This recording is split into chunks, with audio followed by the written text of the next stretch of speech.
Get on my head. Get on my head. Get on my head. Hello welcome, मैं हूं रौनक मुख्तरिया और आज आप देख रहे हैं finance with Raunak YouTube channel. आज के वीडियो में हम डिटेल में बात करेंगे इंडियन फॉस्फेट लिमिटेड के अपकमिंग आईपीओ के बारे में। तो चलिए शुरू करते हैं। तो अभी हम बात कर लेते हैं कंपनी के ओवरव्यू।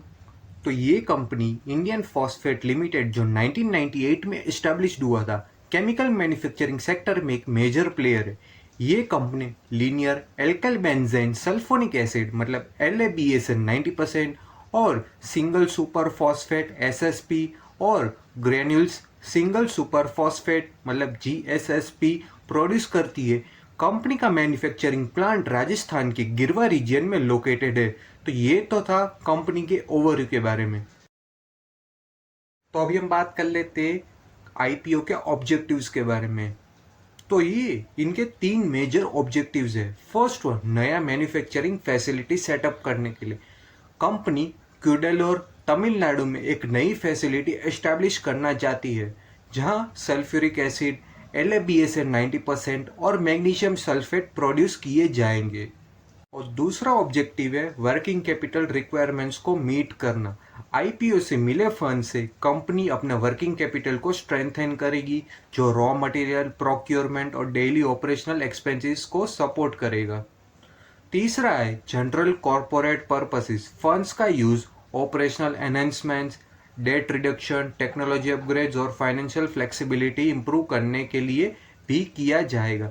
मतलब पहला तो था फैसिलिटी के लिए, दूसरा जो है वो रॉ मटेरियल और कुछ भी हो गया ऑपरेशनल एक्टिविटीज़ खर्चे वगैरह उनको सपोर्ट करने के लिए, और जो थर्ड है वो क्या है फाइनेंशियल फ्लेक्सिबिलिटी इंप्रूव करने के लिए। टेक्नोलॉजी में कुछ इंप्रूवमेंट करना है तो उसके लिए, या तो फिर कर्जा है उसको कम करने के लिए, ऐसे वगैरह इनके मेन ऑब्जेक्टिव्स है।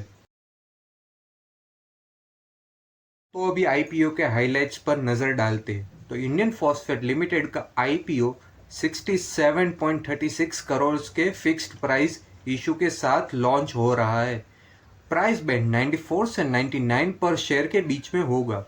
आईपीओ 26 अगस्त से लेकर 29 अगस्त तक ओपन रहेगा। शेयर्स का अलॉटमेंट 30 अगस्त 2024 को फाइनलाइज होगा और लिस्टिंग डेट 3 सितंबर 2024। ये तो थी हाइलाइट्स। तो अभी हम बात करेंगे आईपीओ के की डिटेल्स किस प्रकार के हैं। तो आईपीओ ओपन होगा 26 अगस्त 2024 को और आईपीओ क्लोज होगा 29 अगस्त 2024 और अलॉटमेंट 30 अगस्त 2024 को किया जाएगा और रिफंड और क्रेडिट ऑफ शेयर्स वो 2 सितंबर 2024 को किया जाएगा और लिस्टिंग 3 सितंबर 2024 को किया जाएगा। तो अभी आईपीओ की इशू डिटेल्स देख लेते हैं। तो इंडियन फॉस्फेट लिमिटेड का आईपीओ 67.36 करोड़ की वैल्यू है, जिसमें 68.04 लाख शेयर्स का फ्रेश इशू है। आईपीओ बुक बिल्ट इशू है और NSE SME पर लिस्ट होगा। और आईपीओ अलोकेशन और इन्वेस्टमेंट परसेंटेज भी देखते हैं। तो QIB को 50% तक शेयर्स ऑफर किए जाएंगे, मतलब क्वालिफाइड इंस्टीट्यूशनल बायर्स को 50% तक ऑफर किया जाएगा। और बात कर लेते हैं रिटेल इन्वेस्टर्स के लिए, आईपीओ का 35% शेयर अलोकेट किया जाएगा। रिटेल इन्वेस्टर्स मिनिमम 1200 शेयर्स के लिए बिड कर सकते हैं, जो कि 1,18,800 बनता है। और बात कर ले NII और HNI के लिए। NII मतलब नॉन क्वालिफाइड इंस्टीट्यूशनल बायर्स और HNI मतलब हाई नेटवर्थ इंडिविजुअल्स। तो उन लोग को शेयर्स ऑफर किया जाएगा 15% तक, मतलब 15% उन लोग के लिए रिजर्व है। और HNI को मिनिमम 2400 शेयर्स के लिए बिड करना होगा, जो कि होता है 2,37,600। अगर 2400 शेयर्स के नीचे मतलब 2400 शेयर्स के नीचे तो वो आएंगे रिटेल इन्वेस्टर्स में। अगर 2400 से ज़्यादा है तो वो आएंगे HNI कैटेगरी में। अब स्वॉट एनालिसिस करते हैं और देखते हैं आईपीओ का स्ट्रेंथ्स क्या है, वीकनेस क्या है, अपॉर्चुनिटीज क्या है और थ्रेट्स क्या है। स्ट्रेंथ की बात कर ले तो established market presence, strategic location और डाइवर्स प्रोडक्शन पोर्टफोलियो है।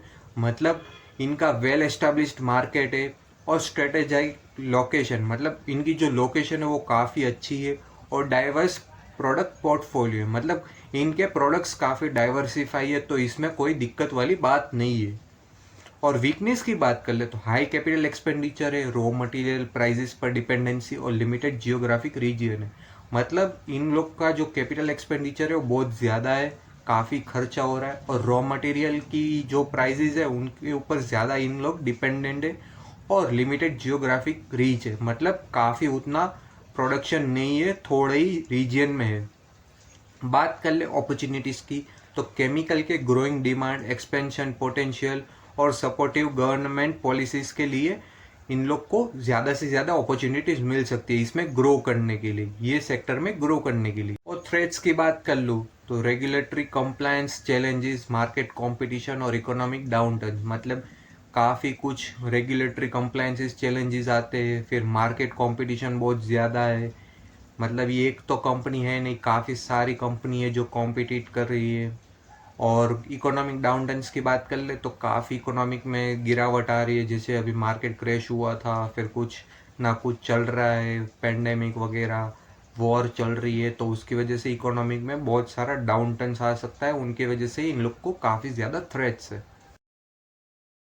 तो अभी बात कर लेते हैं जीएमपी के बारे में और एप्लीकेशन लॉट्स के बारे में, मतलब जीएमपी कितना हो सकता है और एक लॉट में कितने शेयर्स रहेंगे, क्या मिनिमम प्राइस है, और एचएनआई कैटेगरी में कितना प्राइस है, कितने लॉट ले सकते हैं, तो वो सब बात करते हैं। तो इंडियन फॉस्फेट आईपीओ का जीएमपी था लास्ट 90 रुपीज़। अगर हम बात कर ले प्राइस बैंड 99 के हिसाब से, तो 99 प्लस 90 मतलब 189 में ये लिस्ट हो सकता है, ये एस्टिमेटेड है, शायद 189 में लिस्ट हो सकता है। और अगर बात कर ले लॉट्स के बारे में, तो रिटेल में मिनिमम एक और मैक्सिमम भी एक ही ले सकते हैं लॉट, तो एक लॉट में रहेंगे 1200 शेयर्स, मतलब 1200 शेयर्स रहेंगे, उसका प्राइस है 1,18,800। और अगर एच एन आई कैटेगरी की बात कर ले तो उसमें रहेंगे मिनिमम 2 और मैक्सिमम 2 लॉट्स ही रहेंगे, जिसमें रहेंगे 2,400 शेयर्स और उनका प्राइस रहेगा 2,37,600। तो ये तो था कि जीएमपी कितना रहेगा और एप्लीकेशन लॉट्स कितने रहेंगे। अब हम फाइनेंशियल पोजीशंस की बात कर ले तो मार्च 2022 में असेट्स थे 10,789.93 करोड़, रेवेन्यू था 55,838.56 करोड़, प्रॉफिट आफ्टर टैक्स था 1,616.61 करोड़, नेटवर्थ थी 5,092.27 करोड़, रिजर्व्स एंड सरप्लस था 4,820.84 करोड़, टोटल बोरोइंग्स थी 1,830.58 करोड़। अभी हम बात करते हैं मार्च 2023 की, तो असेट्स थे 17,407.45 करोड़, रेवेन्यू था 77,093.2 करोड़, प्रॉफिट आफ्टर टैक्स था 1,659.53 करोड़, नेटवर्थ थी 6,751.8 crore, reserves and surplus 6,480.37 crore, total borrowings थी 1,535.48 करोड़।